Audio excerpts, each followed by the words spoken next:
ఇచ్చిండు. మా నాయన రాష్ట్రాన్ని గాడిలో పెట్టి పరిపాలన అందించిండని. ఏం గాడిలో పెట్టిండు నాయన?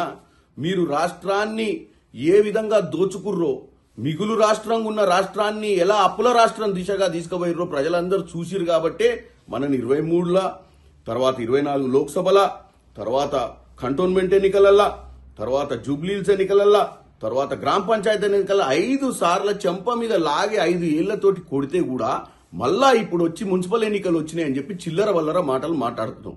రేవంత్ రెడ్డి గారు 2 ఏళ్ళు ఇక్కడ సంపూర్ణంగా అధికారంలో ఉండి వీలైనంత మటుకు రాష్ట్రాన్ని గాడిలో పెట్టే ప్రయత్నం చేస్తుండు. తెలంగాణ ప్రజలు అర్థం చేసుకోవాలి. ఈ కేసీఆర్ కుటుంబం ఆ రోజు ఇంటికో ఉద్యోగం ఇచ్చి ఇలా 5 ఉద్యోగాలు తీసుకొని ఇలా వచ్చి మీ ముందు లబో దిబోమని నాటకాలు ఆడుతున్నారు. ఈ దొంగల మూట ఈ రానున్న వారం రోజులలో ప్రతి గల్లీలో చిల్లర మాటలు మాట్లాడతారు. పట్టించుకోవద్దని తెలంగాణ ప్రజలకు చెప్తున్నాం. మేము మా మీద నమ్మకం పెట్టుకొని మీరు మమ్మల్ని గెలిపించిర్రు.